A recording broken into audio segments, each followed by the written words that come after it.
era abantu bakola ebintu bingi bye balowooza ebinaabatuusa ku buwanguzi. Abamu baba baagala nsimbi, abamu baba baagala kitiibwa, kumanyika. Ab'enju ya Tamale Mirundi bazzeeko wano. Nabuulira Ssaabasajja nti bajja. Nangamba nti babaagala kwetonda bajje, kubanga okwetonda kya buntu bulamu. Ennyini zize kuzzaawo nkolagana ne Katikkiro wa Buganda. Agoocha omukulu Frank Gashumba avuddeyo n'agenda e Bulange Mmengo n'asaba Katikkiro Oweekitiibwa Charles Peter Mayiga nti baddiŋŋane enjawukana ziveewo babeere ekintu kimu nga bwe baali. Jjukira Gashumba ono abadde n'embiranyi nga y'omu ku bantu ababadde basinga okusojja Katikkiro Peter Mayiga. Gashumba n'omugenzi Tamale Mirundi ng'era bakwatagana nga bagamba Oweekitiibwa Charles Peter Mayiga byakola tebiriyo biri bitya. So olwaleero omukulu n'avuddeyo n'agenda e Mmengo ne yeetondera Katikkiro wa Buganda Charles Peter Mayiga, era n'ategeeza nti teri ggwanga mu Uganda lyali lyagadde bavandimwe oba Abanyarwanda mu Uganda nga Buganda, nti ne jjajjaabwe eyasooka ndowooza eyabaleeta mu Uganda yabagamba nti mu Uganda balwanyisanga eggwanga eddala lyonna ne tebalwanyisanga Buganda. So omukulu Gashumba azzeeyo agenze e Bulange Mmengo n'azzaawo enkolagana wakati we ne Oweekitiibwa Charles Peter Mayiga tugambe n'Obuganda, era asabye Oweekitiibwa Peter Mayiga nti amuwe omukisa aleeteyo abavandimwe bajje bakiike e Mmengo oba bakyalire Obuganda e Bulange e Mmengo, wiki Oweekitiibwa Mayiga amugane tamulinaako buzibu, buli kimu kigende mu maaso nga bwakyetaaga nga bw'asabye, era n'amusaba nti Gashumba n'abalala tabavuma, akome ku Oweekitiibwa nga bwe yamuvumanga, n'abalala nabo abaleke tabavuma, abeere mu mbeera entuufu n'abantu. So wulira gwe gwennyini weewulire ebigambo byabwe, togamba nti byange biibino kankuwe nga bwe babyogedde e Mmengo. Aninaanye wano ku gwa kkono Oweekitiibwa Noah Kiyimba, minisita wa Kabaka akola ku nsonga za kabineeti ez'olukiiko n'emirimu egy'enkizo mu ofiisi ya Katikkiro. Weebuddwa eyo. Amuddiridde Oweekitiibwa Israel Kazibwe Kitooke, minisita wa Kabaka ow'amawulire omwogezi w'Obwakabaka n'okukunga abantu. Ye Munnakyaddondwa simanyidde ddala obanga omupiira gwabayisizza batya. Omwami Stephen Dunstan Busuulwa mumumanyi, mukozi wa Ssaabasajja Kabaka Muterefayina, tuli naye. Enkya ya leero nkyazizza muganda wange ono Frank Gashumba azze ne banne babiri bano, omu ku bo nga mumumanyi, era atuukidde mu ofiisi yange ntubaako bye tunyumyamu. Frank Gashumba ono namumanya dda, era mu ofiisi yange ey'obwalo yajjangayo nga tulina emirimu gye tukola myaka mingi egiyise. Naye bw'ojjako ekyo ava Buddu e Kalungu, era amanyiddwa bulungi nga Munnabuddu. Ennaku zino alina byalondoolwa bavandimwe biki tetwabimanyanga, naye sirowooza nti ebyo bye bimuleese wano. Naye emyaka egiwerako egiyise y'omu ku bantu ababadde boogera ebintu ebikankana ku nze,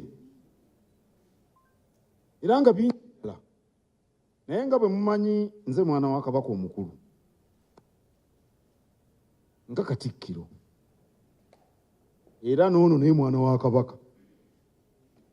Kati nganze mukulu we ng'ate siyinza kudda mu byayogedde kubanga awo mba nkulembedde bubi, era mumanyi bulungi nti omukulu mwana omuto bw'aba amukuba ebikonde oluusi amukwata bukwasi mikono tamuddiza. Naye mba ndi awo ne nfuna amawulire nti ayagala kujja kundaba. Ekigambo oli gwe yatuma kye yakozesa nti njagala kutabagana, ekigambo kye yakozesa, era nampandikira n'ebbaluwa okukakasa ekyo.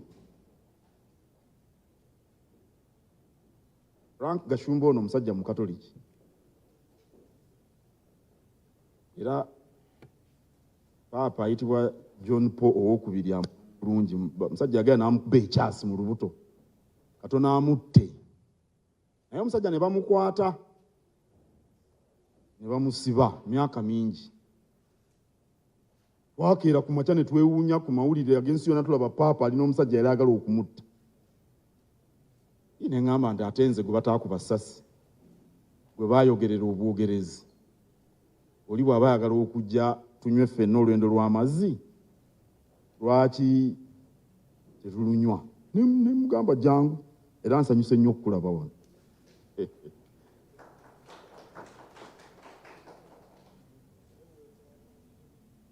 Nga bwe mumanyi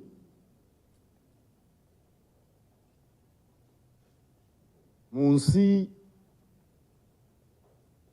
buli omu ku ffe aluubirira okubeera omuwanguzi, era abantu bakola ebintu bingi bye balowooza ebinaabatuusa ku buwanguzi. Abamu baba baagala nsimbi, abamu baba baagala kitiibwa, kumanyika. N'obuwanguzi bujjira mu mbeera za njawulo. Oli ayinza okufuna obuwanguzi oba mu mizannyo oba mu kuyimba, naye obuwanguzi bwonna obwo buseebengerera. Ekiseera kituuka ne buggwawo, n'ensimbi abantu zitera ne zibaggwako. Oluusi oba n'ettutumu nalyo ne liggwawo. Ekitaggwawo bye bigambo bye twogera. Ekintu ekitaggwawo bye bigambo bye twogera. Era waliwo n'olugero lw'Ekiganda olugamba nti emmeeme etafumba bigambo ekwogeza munno ky'atalyerabira. Ebigambo bisobola okuba eby'omutawaana okusinga ensimbi oba ettutumu. N'olwekyo oli bw'asalawo okutereeza embeera, nsuubira nti ajja kwogera ebigambo ate ebitereeza biri ebyasooka. Ekyo kirungi ku lulwe ng'omuntu n'abaana be n'abazzukulu be. Kirungi ku lw'Obwakabaka. Frank Gashumba nze mulabanga Muganda ne bw'aneeyita muvandimwe, naye ye Rwanda kyajja atandika okugendayo. Akulidde wano Kalungu. Era ebyennono ddala by'amanyi bya wano bya Buganda. N'olwekyo nga ye omwana wa Kabaka kirungi okujja okutereeza embeera, era nakusanyukidde nnyo olw'ensonga eyo. Ab'enju ya Tamale Mirundi bazzeeko wano. Nabuulira Ssaabasajja nti bajja.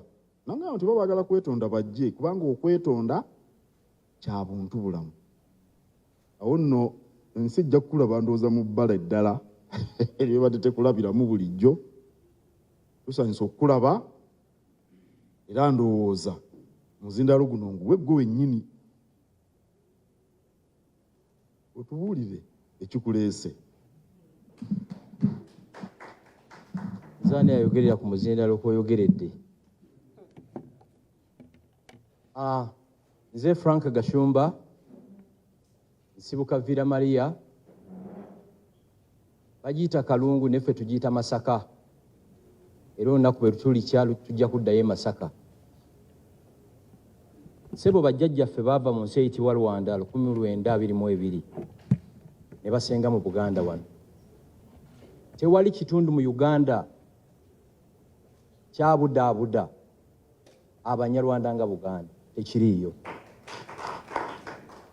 Era mu historia ya Uganda, Buganda kye kifo kyokka Abanyarwanda mwe bataayina refugee camps. Ebitundu byonna ebirala Tooro, Ankole waliyo refugee camps z'Abanyarwanda. Era bajjajjaffe batugamba nti bajjajjaffe bangi baafiira mu Lake Mbulaawo olwokubanga Kabaka yaliwo then Wankole yali abagamba baddeyo e Rwanda.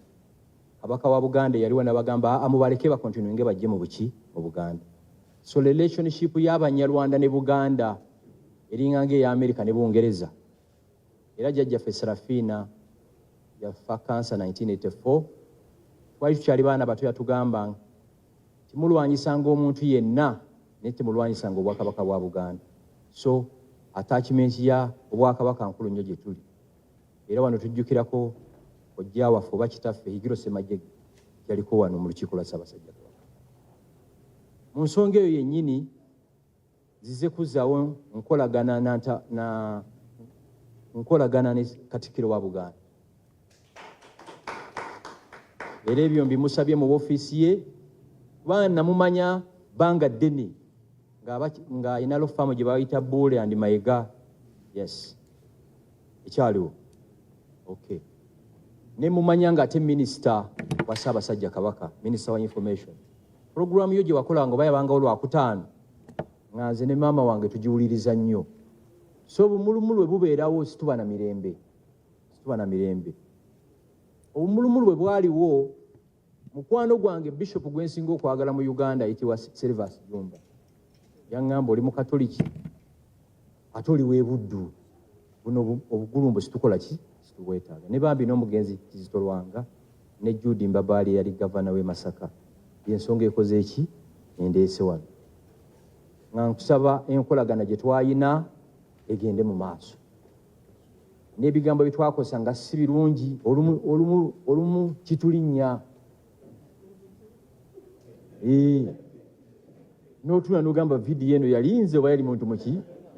Yali muntu mulala. Tuli mu nsi stressinga nnyo. Naye abantu abali civilized bw'okula olaba nti I think yali ki? Yali nsobi. Era ndowooza abantu abagunjufu be balaba nti akoze ensobi n'akola ki? Ne yeetonda. Kyekindeese wano. Sebo nakoma okujja wano oba 2010 mu hoole eno. Lwe nakoma okujja wano. Nze omu ku baasooka okuteeka essente ku ttafaali ewa e Kasubi nga Katikkiro Walusimbi yakyakola ki? Lwakuba afuddeyo okukebera documents naye nga tuziina. Kyekindeese wano. Sebo tukwebaza okulwanira Ssaabasajja Kabaka. By'oyitamu tubiraba ne bakubanja Kabaka. Abakubanja Kabaka tebamuyinaako Luganda. Era gye mbaddeyo nga mbyogerako nti Buganda Ssaabasajja Kabaka ayina Katikkiro, ayina Baganda babalangira n'Abambejja, ayina abaana be. Mwe ababanja Kabaka mumuyita mumuyinako Luganda ki? Twali tuli awo Ssaabasajja Kabaka ng'akoze eki? Ng'akomyewo essanyu ffe tulaba Kabaka nga tufuna emirembe. Kyekindeese wano. Nayise ne mikwano gyange ono muganda wange bamuyita Wiitonze Juma Wegomba ne muganda wange Shaka Ddungu Muweesi ono weekawoko ng'ogende Ssembabule. Saategedde nti mukolo gwa maanyi mbadde nja kuyimbulira abantu wano. Naye mbadde nkusaba mu maaso eyo nzikirize kuleetere ku bavandimwe wano. Mbakuleetereko bakole ki? Obalabe ate nabo baagala nnyo Ssaabasajja Kabaka. Teri aliyawukanya bannansi ba Uganda bayitibwa Abanyarwanda n'Obwakabaka bwaki bwa Buganda. Baatusangawo era bajja tukola ki? Bajja tulekawo. Ebiseko. Nga bwe muwulidde muto wange ayogera, okwetonda nkukkiriza. Era n'enkolagana eddewo. Naye n'abalala tobavuma. Yogera bwogezi wa bwino yeetaagisa. Bw'ojjayo bwino akweyimirira. Oli yambuuza olumu. Ekyamazima yali ambuuza ku ggwe n'ettamala emirundi. Nti naye lwaki tobaanukula? Ne mbagamba nti kubanga byenkola tebiriimu mavuunya bijja kunneeyimirira. Katonda mwebaza nti kituukiridde olwaleero gwe nojja ne weeyogerera ensonga eno, era ndowooza nti okukkaatiriza Kabaka kye yatugamba okwetonda kya buntu bulamu, n'olwekyo twagala tubeere bantu balamu, tuzimbe eggwanga eryeyagaza. Uganda si nnene nnyo naye nnene ekimala ffenna okubeeramu. Awo nno kano kabonero kalungi, era nammwe abazze okubaawo nga ndowooza bano bazze kubaawo nga bajulizi baga naye ddala Gashumba agenda ddala gamba nti azze kuzaawo nkolagana. Ndowooza mwebale nammwe kujja obujulizi mubufunye, katuzimbe Buganda tugize ku ntikko ne Uganda etebenkere. Ssaabasajja Kabaka wangaala. Osobola. Waliwo abaagala njogere mu Luzungu katono kubanga waliwo TV wano ezitayogera Luganda.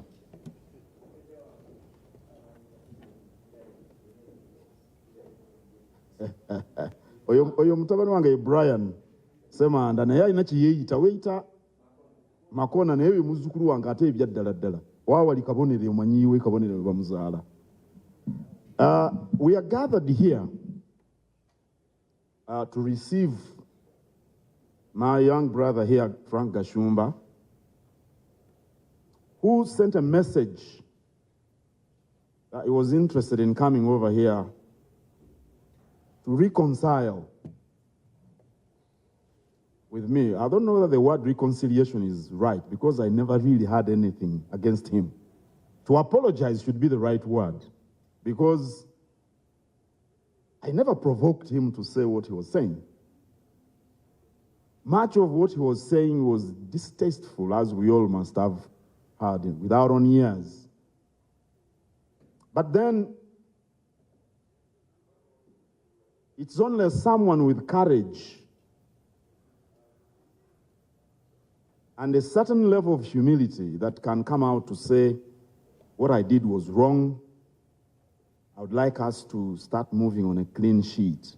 And that's exactly what he has done. And I thank him very much for the initiative. And I hope going forward, we can all work for the good of the kingdom and for the country without undue rancor, without undue anguish or vehemence, which we've been witnessing over the years. So I wholeheartedly accept the apology, and I am ready and willing to work with him. He's my young brother. He comes from Masaka, Buddu, and we've known each other, like he said, for quite a long time. And I hope it is gentlemanly that we, concentrate on the key areas. There are certain areas Gashumba talks about that are very pertinent. Social and economic transformation of the ordinary person. Those are pertinent issues which we must concentrate on.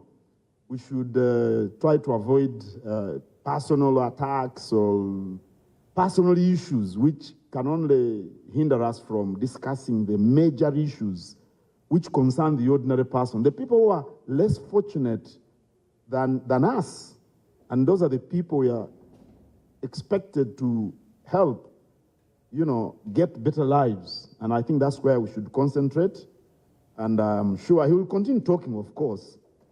And I hope as he continues with his talks, he will be more kind and more considerate to the people he talks about. Thank you very much, and God bless you.